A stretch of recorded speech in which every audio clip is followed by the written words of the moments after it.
Salve a tutti lettori e lettrici di Star Wars Libri e Comics e ben ritrovati a questa nuova puntata dell'approfondimento Letture Essenziali, incentrata ancora una volta sul personaggio di Boba Fett. Siamo al suo terzo episodio. Man mano che registravo mi sono reso conto che il materiale dedicato all'universo espanso era davvero molto, pertanto abbiamo deciso, strada facendo, di dividere in due quello che sarebbe stato l'approfondimento sulle avventure nell'universo espanso. E ricordiamo che gli episodi precedenti potete tutti recuperarli qua su YouTube. Come sempre, prima di iniziare vi ricordo di mettere un follow, seguire quello che è il canale YouTube di Star Wars Libri e Comics e di seguirci anche sui nostri vari canali social che potete trovare come sempre in descrizione il link per essere informati su quelle che sono le novità nel lato cartaceo della Forza, le eventuali offerte e anche eventualmente scambiare qualche chiacchiera o curiosità con noi nella nostra chat dedicata. E ora entriamo nel vivo di quella che è sicuramente la parte che interessa di più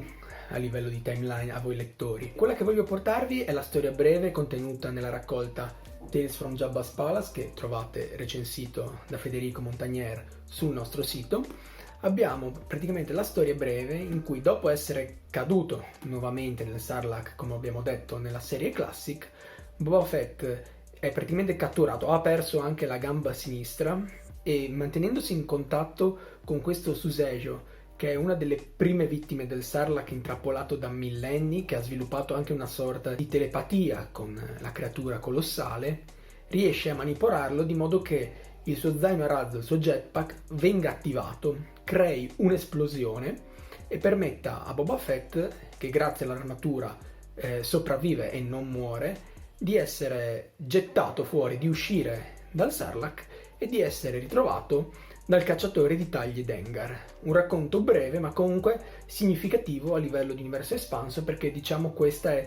la vera storia di quella che è la fuga del personaggio dal pozzo di Carkoon. La prossima opera, il prossimo trittico di opere che voglio portare alla vostra attenzione è secondo me una vera e propria gemma nascosta dell'universo espanso ed è la cosiddetta trilogia The Bounty Hunter Wars, la guerra dei cacciatori di taglie prima della guerra dei cacciatori di taglie, composta dal romanzo The Mandalorian Armor, che avete visto nella mia mano, e dai successivi due capitoli Slave Ship e Hard Merchandise. Perché ve la consiglio? Beh, essenzialmente perché è una storia che alterna sapientemente momenti del passato e del presente, dove per il presente si intende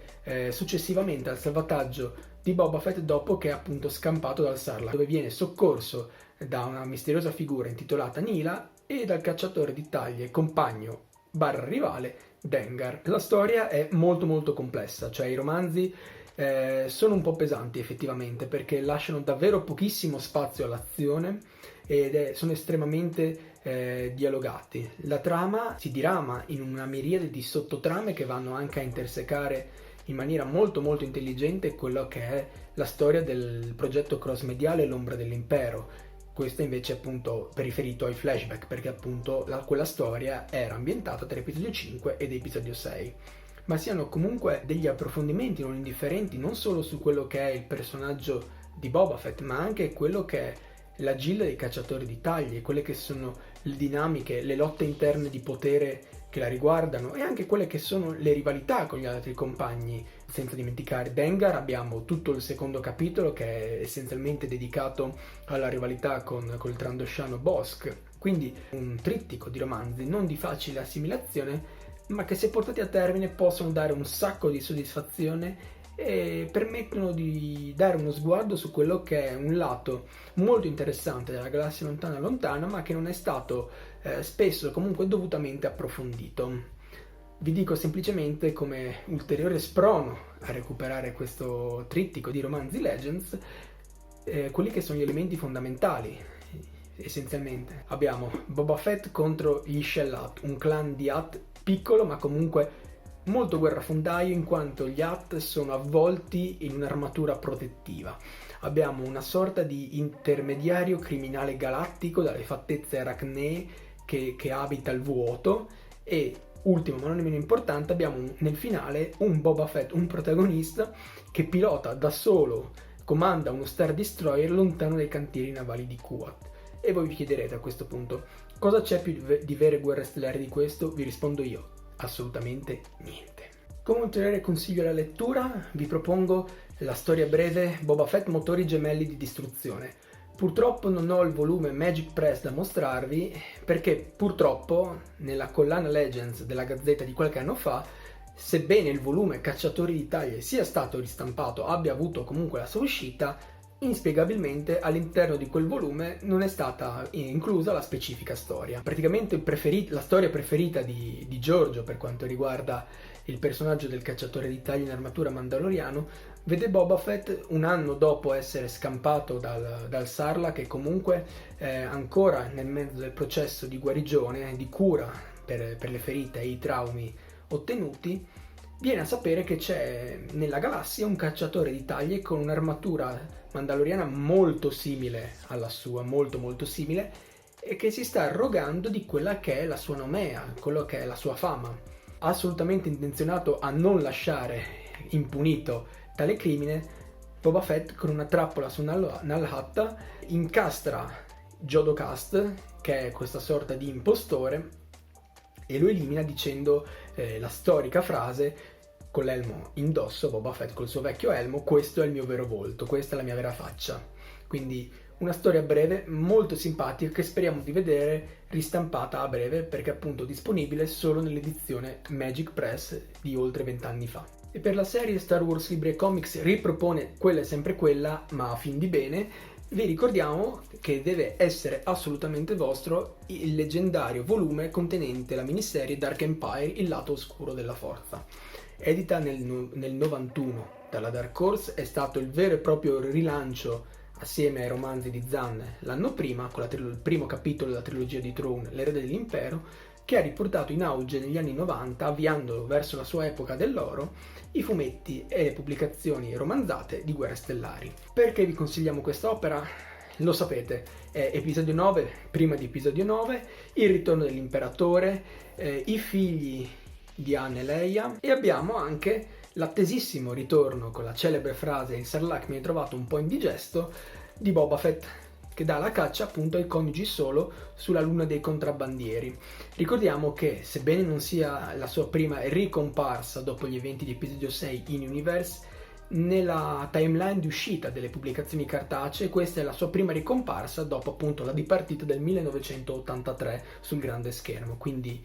come sempre ragazzi, questo volume e anche il suo seguito, La vendetta dell'imperatore, non possono mancare in alcuna libreria dei fan della galassia lontana lontana. Recuperatelo, perché sia un altro interessante capitolo di quella che è la rivalità appunto tra Han Solo e il cacciatore di taglie, soprattutto in particolare per i bellissimi disegni e colori di Cam Kennedy. E sempre nel riferimento al disegnatore Cam Kennedy non possiamo non menzionarvi il volume che si colloca tra il lato oscuro della forza e la vendetta dell'imperatore, intitolato Boba Fett, il cacciatore di taglie, conosciuto storicamente in Italia anche col nome di Morte, bugie e tradimenti. Un insieme di 3 storie con i particolarissimi disegni e colori che permettono comunque di approfondire il personaggio nel suo periodo appunto di seconda giovinezza, chiamiamolo così, appunto dopo il suo ritorno nelle pagine del primo Dark Empire. Abbiamo un Boba Fett che intende comunque dimostrare di essere sempre migliore al numero 1, affrontando Hutt, pirati spaziali e altra feccia proveniente da ogni angolo della galassia. Non propriamente la lettura più indimenticabile, ma se siete un fan del personaggio, anche grazie all'elevata reperibilità di questo volume ancora, forse dovreste farci un pensierino. Addentrandoci ora nelle profondità di quello che è il post-Endor Legends, il prossimo suggerimento è il cosiddetto racconto breve Last Man Standing, ambientato nel 19 ABY e contenuto nella raccolta Tales of the Bounty Hunters, recensito sempre sul nostro sito. Abbiamo comunque 2 racconti importanti in verità in questo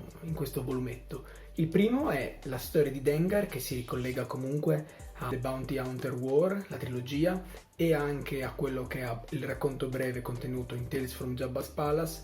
che racconta come Dengar effettivamente trovi Boba Fett in condizioni praticamente disastrose e lo porta in salvo. Ma il vero racconto, il più interessante, riguarda quello appunto ambientato 15 anni dopo la battaglia di Endor. Boba Fett comunque inizia a sentire il peso dell'età, il suo corpo soffre ancora per i traumi, sviluppando tra l'altro anche dei tumori per quanto riguarda lo stress legato alla fuga del Sarlacc diversi anni prima, e scopre ancora una volta che sul suo stesso pianeta, mentre lui è lì, si trova l'acerrimo nemico, l'odiato Han Solo. I due si ritrovano nel più classico degli stalli alla messicana, arma puntata contro arma puntata, e anche un po' più vecchi, un po' più saggi capiscono che è inutile continuare a farsi la guerra e piuttosto che tutti e due perdano la vita su quello sperduto pianeta, forse dovrebbero lasciare andare la loro antica rivalità e ognuno continuare per la sua strada, cosa che effettivamente alla fine avviene. Secondo me questa è una storia molto carina perché appunto ripercorre la storia di Boba Fett come cacciatore di taglie e ci spiega anche appunto la sua maturazione, come inizia a capire come potrebbe non essere più infallibile come un tempo e su come a volte bisogna comunque saper lasciare andare il passato e continuare sulla propria strada, cosa che farà. Degli eventi che purtroppo non sono narrati all'interno di pubblicazioni cartacee, veniamo a sapere che in questo periodo storico Boba Fett elimina un traditore del credo mandaloriano e viene proclamato sovrano dei protettori mandaloriani e quindi assume il titolo di Mandalore. Poco prima dell'inizio, lo spettacolare inizio del New Jedi Order Vector Prime, abbiamo la storia breve Boba Fett a Practical Man, una storia rilasciata inizialmente solo in formato ebook e successivamente raccolta nelle ristampe in copertina flessibile di quello che è il quinto capitolo della serie Legacy of the Force intitolato Sacrifice. Misteri dell'editoria perché non sia stato raccolto all'interno di una pubblicazione del New Jedi Order, ma appunto pubblicato assieme a una storia ambientata 15 anni dopo la storia principale del romanzo Sacrifice, è ambientata nel 40 ABY, mentre Practical Man è del 24. Abbiamo Boba Fett che appunto viene contattato da Numenor, l'avanguardia degli Yuuzhan Vong nella galassia. Gli Yuuzhan Vong, conoscendo la natura bellicosa e anche appunto riottosa dei Mandaloriani contro quello che è la Nuova Repubblica e l'Ordine dei Jedi che la sostiene, decidono di usarli come ariete di sfondamento, come forza d'impiego per preparare il terreno all'invasione Vong. Boba Fett, consapevole di come siano fortemente superiori biotecnologicamente gli Yuuzhan Vong, in un primo momento decide di fare appunto il loro gioco, però comunque raccogliendo informazioni importanti per la Nuova Repubblica, che così può entrare in sorta di preallerta o comunque iniziare l'evacuazione dei mondi che i Vong commissionano ai Mandaloriani da conquistare, e anche appunto per carpire quelle che sono le informazioni sul nemico. Una storia breve ma comunque importante perché, ricordiamo, Boba Fett non è che compaia poi tanto nel periodo storico definito come del New Jedi Order, quindi sono poche e questa è una di quelle storie maggiormente rilevanti che lo vedono come protagonista e anche appunto come nuovo punto di riferimento per i combattenti mandaloriani. E penultima delle pubblicazioni che mi sento di consigliarvi è lo spettacolare finale del The New Jedi Order, intitolato The Unifying Force, la forza unificante. La serie di 19 volumi purtroppo difficilmente arriverà mai in italiano, e per essere goduta effettivamente va letta tutta dal principio alla fine senza esclusione alcuna. Mancare un romanzo vuol dire mancare un tassello del percorso che porta a questo spettacolare finale. C'è da dire che Boba Fett fa una sorta di cameo, non è uno dei personaggi importanti di questo epico finale scritto da James Luceno, e in questa sua comparsa Boba Fett e i suoi combattenti mandaloriani salvano letteralmente la pelle sulla stazione Kalula ad Han Solo, e i due, forse anche memori dello stallo alla messicana su Jubilar di qualche anno prima, si lasciano senza particolari remore, senza particolari rancori, e soprattutto Boba Fett dice una frase molto particolare, ovvero dice che la mia rivalità non è mai stata nei tuoi confronti, Han Solo, sei sempre stato più che altro un fastidio, una palla al piede, ma era con lo Jedi, perché ricordiamo che nell'universo Legends, e anche ripreso dal punto di vista dei media canonici, i Mandaloriani provano una sorta di odio ancestrale per i Jedi, dose rincarata ovviamente per il fatto che Boba Fett abbia visto suo padre morire per mano proprio di uno Jedi su Geonosis decenni prima. non possiamo non portare all'attenzione di voi lettori il secondo capitolo della serie di romanzi Legacy of the Force intitolato Bloodlines, da non confondere ovviamente